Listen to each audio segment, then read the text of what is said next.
The White Cat. There was once a king who had 3 sons, all handsome and brave, but it came to his ears that they wished to reign now instead of waiting until he died. He therefore determined to divert their minds by making promises the fulfillment of which he would always be able to evade. So he called them to his room and spoke. "You must agree with me, dear children, that at my great age I cannot manage the business of my kingdom as I used to. And as I am intending retiring into the country, it seems to me that a clever, faithful dog would be very good company. And I promise you that whichever brings me the most beautiful little dog at once succeeds to the kingdom." The princes were much surprised to hear their father's wish for a little dog, but agreed with pleasure to go in search of one. They said good-bye to the king, who gave them money and jewels, announcing that in a year he should expect them to return, all on the same day and at the same hour, bringing to him their little dogs. Then the princes set out, each by a different road, agreeing in a year's time to meet at a certain place a short distance from their home. The 2 elder met with many adventures, but it is only the youngest that we shall follow. This youngest prince was very courteous, merry, clever, and accomplished. He was tall, handsome, and all that a prince should be. Very seldom a day passed without his buying dogs, little dogs, big dogs, sporting dogs, spaniels, hounds, dogs of all sorts.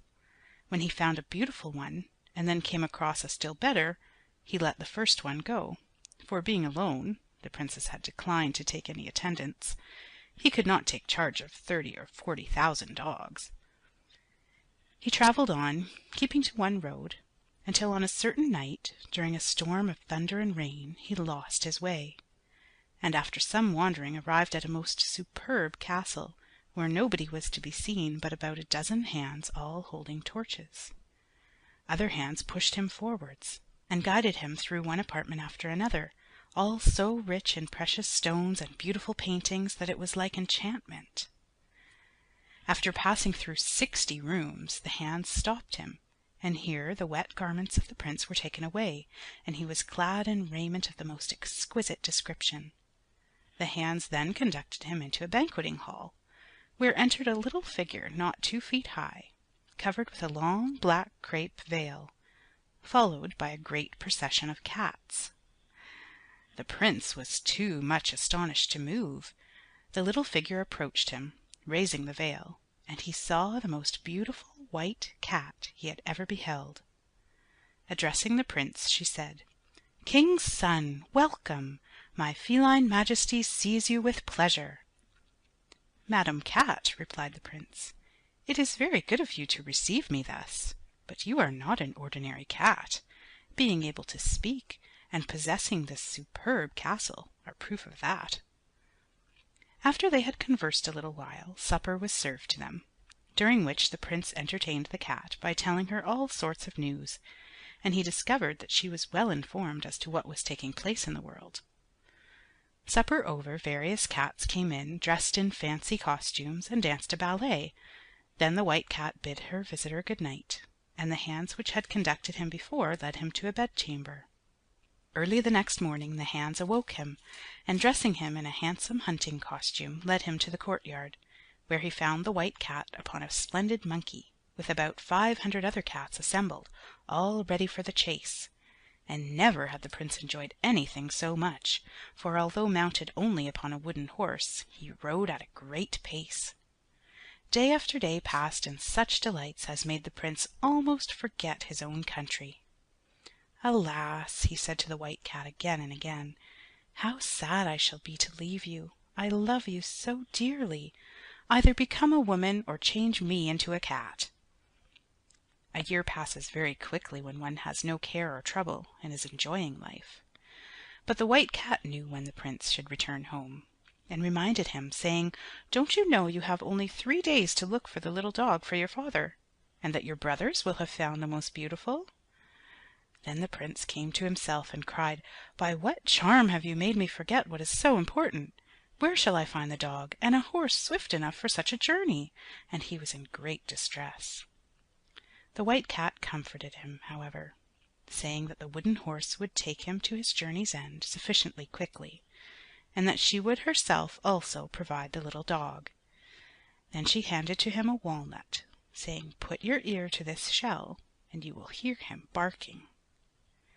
So the Prince met his brothers, and they came into the King's presence. The 2 elder sons had brought little dogs so delicate and small that one hardly dared to touch them, and none could decide which should have the kingdom. Then the youngest took from his pocket the nut the cat had given to him, and there was seen a little dog so tiny that it could go through a ring without touching it. He was also able to dance and play the castanets while his ears touched the ground.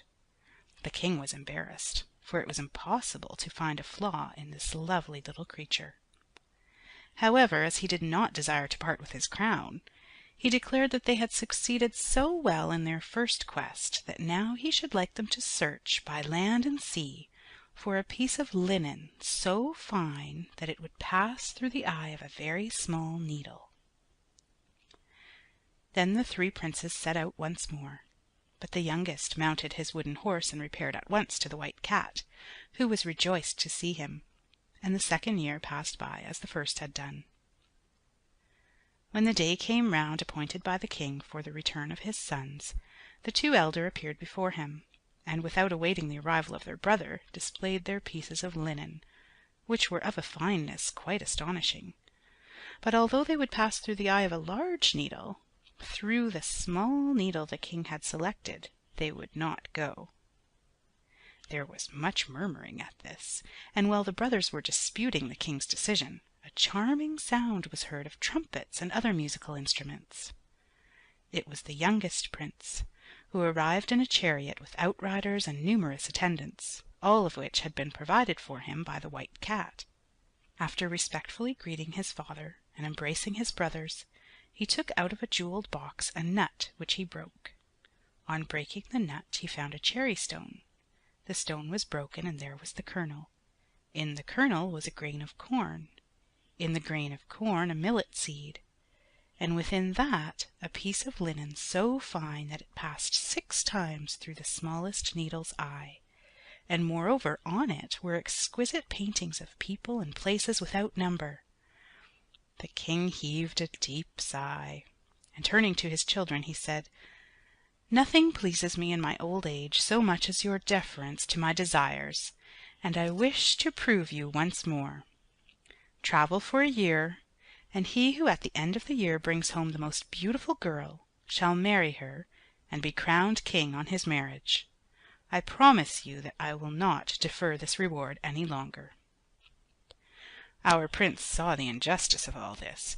His little dog and piece of linen were worth 10 kingdoms, not only one, but he was too well brought up to go against his father's wishes, and mounting into his chariot with his retinue, he returned to the White Cat's castle.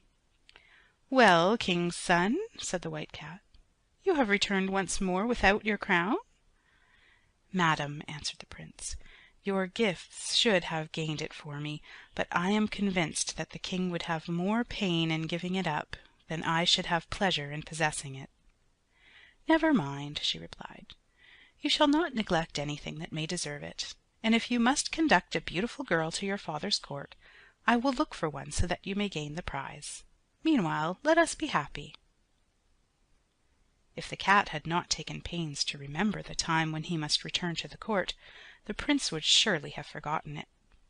On the evening before, she told him that she would bring him to one of the most beautiful princesses in the world, that at last the hour had arrived to destroy the fatal work of an evil fairy, and to do this he must make up his mind to cut off her head and tail, which he was at once to throw into the fire. "I?" cried the prince. "Blanchette that I love! Do you think I should be cruel enough to kill you? No doubt you wish to prove my heart, which will certainly never forget what I owe to you for your kindness. No, king's son," she continued, "I don't think you are ungrateful. Do this that I beseech you, and then we shall begin to be happy with one another. By the faith and honor of a cat, believe that I am truly your friend." Tears flowed from the prince's eyes even at the thought, and he said all that he could to avoid it, but she urged him so vehemently that at last he took his sword and tremblingly cut off the head and tail of his dear friend the cat. In the same moment took place the most marvelous change imaginable. The body of the white cat grew large, and was transformed into that of a girl. How, one could not say; one only knew it was so. Her figure was majestic, her manners charming, her whole appearance beautiful beyond words. Then there entered an immense number of lords and ladies, who, carrying their cats' skins, or with them thrown across their shoulders, came and cast themselves at the feet of the Queen, expressing their joy at seeing her again in her rightful form. She received them all with a kindness which showed the goodness of her heart, and then turning to the prince she told the story of her life, and how by a wicked enchantment she had been transformed into a white cat. "But it is you, my prince, who have freed me," she concluded. "As soon as I saw you I knew my troubles were at an end." They set out forthwith in a splendid carriage. As they drew near the castle, at the place where the three brothers were to meet, the Queen entered into a little crystal rock, ornamented with precious stones, and this was carried by richly dressed young men. The prince, who had remained in the carriage, saw his brothers approaching with wondrously beautiful ladies. On being questioned, he told them that all he had brought was a little white cat. They began to laugh at him, and drove on, followed by the young prince, while after him was brought the crystal rock. Arrived at the palace, the two elder princes dismounted with their marvelous princesses. The king received them graciously, and did not know to which to award the prize. He looked at his youngest son and said, "This time, then, you have come alone. Your Majesty will see in this rock a little white cat, who mews sweetly and has soft little velvet paws," answered the prince. The king smiled, and himself went to open the rock. But as he came near, the Queen with a touch made it shatter to pieces, and from out of it she appeared like the sun that has been hidden by clouds. Her fair hair was spread over her shoulders, and fell in waves to her feet, and she was robed in a gown of white and rose color. She made a deep curtsy to the king, who, struck with admiration, could not help exclaiming, "Here is one who is matchless, and she deserves my crown." "Sire," she answered, "I have not come to take away the throne that you fill with such dignity. I was born heir to 6 kingdoms. Allow me to offer you one, and one of them I give to each of your sons. In return, all I ask of you is this young prince for my husband. We shall still have 3 kingdoms." The king and all the court uttered loud cries of joy. The marriage was at once celebrated, also that of the other 2 princes, and in such a manner that the court spent several months in fetes of all sorts.